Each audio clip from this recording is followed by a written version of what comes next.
I was listening to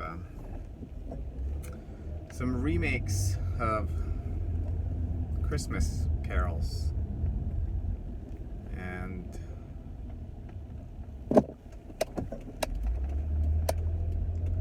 not the commercialized ones, but the ones that are kind of more spiritual in nature. But the woman and guy that were singing were using very sexual voices. I don't know if they're aware of this, but it's clear to me that when you express something, you express it in a frequency.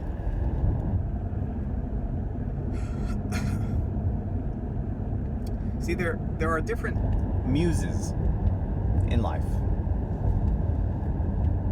For instance, there's the entire muse of hedonism and sexuality. It's the frequency that men and women use to broadcast themselves as sexual objects of attraction. And you can tune into that frequency no matter what you do. You can tune into that frequency in the way you work, in the way you speak, in the way you create something like an art form.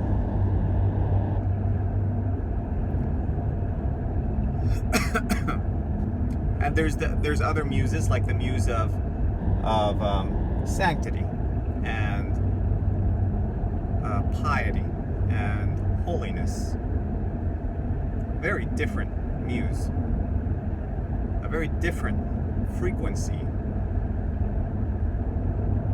and something that is constantly just making me feel sick to my stomach is when these muses try to mix together, and the person that is truly much more of a hedonist trying to put on the clothes of someone who is saint and holy. I find that kind of thing really gross and sickening. And our society is replete with that. Everything having to do with marketing, for example, selling products, that's a whole other muse. The muse of markets, the muse of selling, the muse of salesmanship. That is a whole other frequency, right? But yet you have salespeople time and again trying to work in the muse of selflessness and a desire to want to help you and a desire to want to make your life better. That's the muse of service. That's a whole other muse, a whole other frequency. There's many frequencies.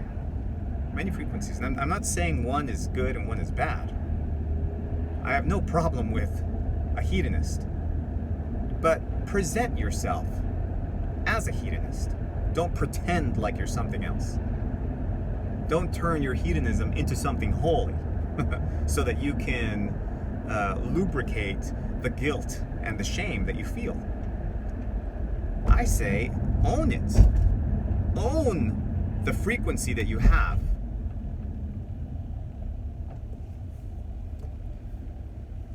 And perhaps shame has taken root in the human psyche and the human spirit in a toxic manner that has prevented us from fully accepting authenticity.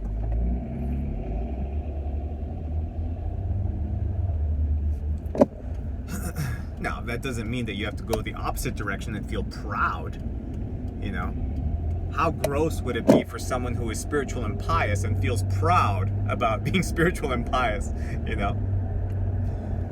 Same thing with a hedonist. Nobody should feel proud to be the thing they are, or perhaps have chosen to be, more often than not are.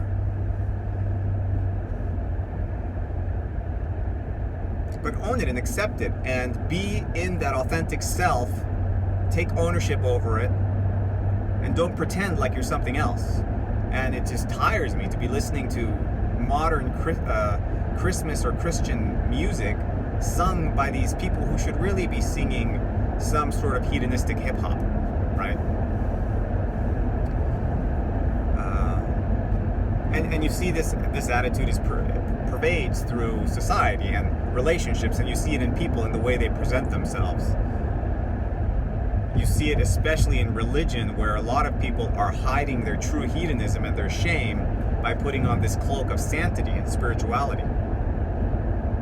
On the other hand, people who are genuinely in that frequency, people who are genuinely spiritual, I just love those people. They're some of my favorite people. But they're very rare. They're very rare. They're like a light.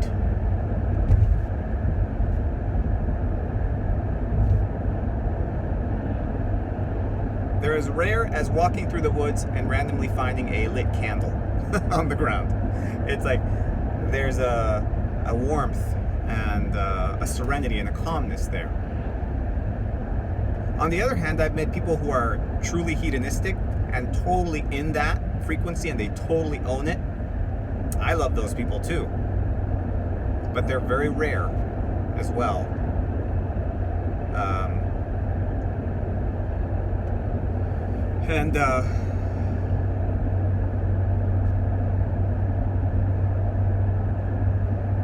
Yeah, I guess this is like a pet peeve of mine with the world.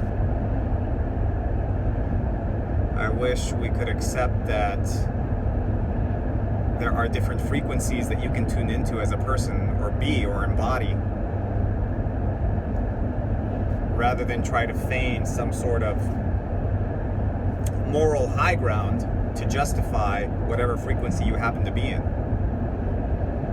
Like commercials try to sell you a product and make it seem like they play this music, they do this sort of cinematography to make it seem like you're like the second coming is upon you, you know. Buy this product and you will feel like you're in heaven, you know. It's our world is just, and it's interesting, we always whenever we, I think, feel ashamed of the thing we're doing, we try to imbue it with spiritual religious ideas. So clearly what that tells me is that as a society we've agreed that that frequency is really the highest, that frequency is really the best one. But we don't want to say that, and we don't want to accept that. We want to persist in living in some of these lower frequencies and pretend like it's a higher frequency. Drives me crazy. Kids, by the way, cannot tell the difference, cannot see this. Children cannot see it. Children operate at a very low frequency. And so they are more attracted. You know, this is very countercultural because our culture likes to tell us that children know best and that children are so innocent and pure. Not really. They're unformed and they're in a state of becoming formed. They're in a very low, malleable frequency. They're like the clay. They're not formed into this pristine, beautiful thing. They're like clay and they can be formed into anything. And they would much rather gravitate toward things that don't attempt to form them. Any sort of frequency that allows them to persist in that state of clay is what they'll be attracted to.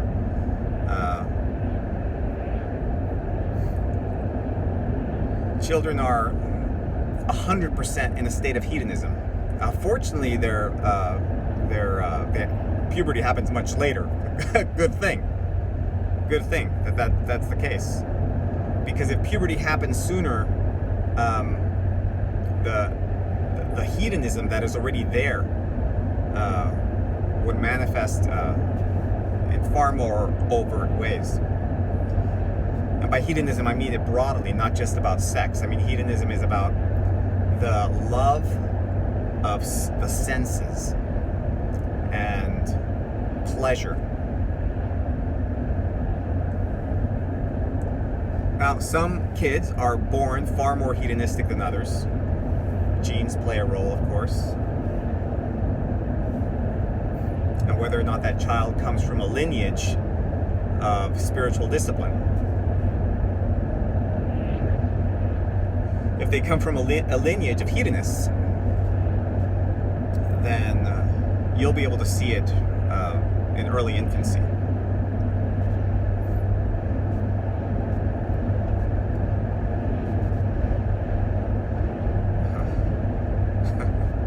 I once was at a friend's house, and I can't remember why they had invited me over, just to hang out. And they had just had a little girl. Well, she wasn't just. I mean, she was like maybe two or three. And I was sitting on the floor. I think I might have been like drawing on my sketchbook. And they were putting her to sleep. At least the mom was. And I was hanging out with the dad. And he moved away to do something in the kitchen. And out of the blue, this little girl comes running out. She's naked, and she basically sits. I was sitting kind of cross-legged. No, I think my legs were straight, and she straddles on one of my legs, and basically just kind of wiggles around on it, like out of the blue. And then the mom comes running out and picks her up and takes her back, and like, so weird. Kids are. There's this weird kind of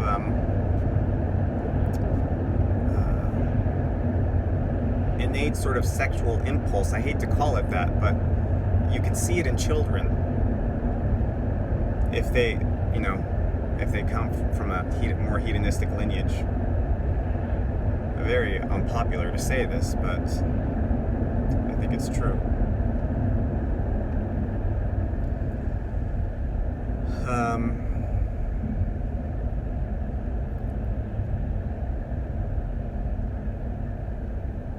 But yeah, why mix the frequencies? Just choose you, accept your way, embrace it, be it. Don't pretend like you're something else.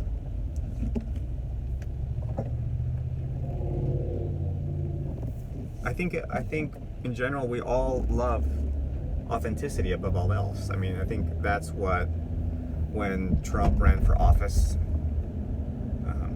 against Hillary, both of them crooked, but he was honest about his crookedness. It's like Dave Chappelle said in one of his skits that he was an honest crook, and people will gladly take an honest crook over a crook who is pretending like they're noble. We all already know this. We just haven't perhaps put it into words. And I just wanted to get that off my chest, because I listened to that tune on the radio and it just...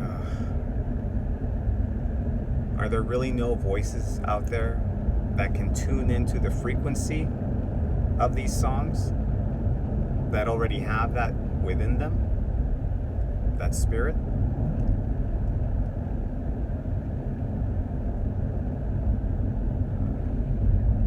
So much has to be sexualized, it seems, in order for it to sell. That's the other frequency that advertisers obviously like to tune into. They like to tune into sex. That's that hedonistic frequency when selling a product.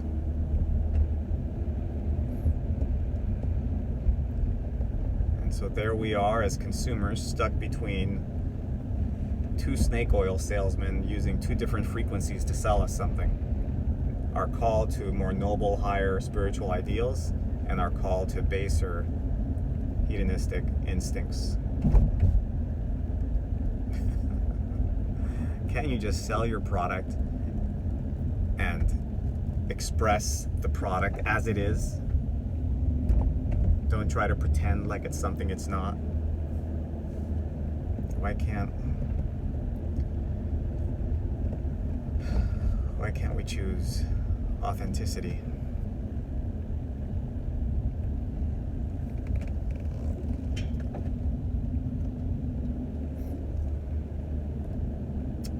That's my rant for the day.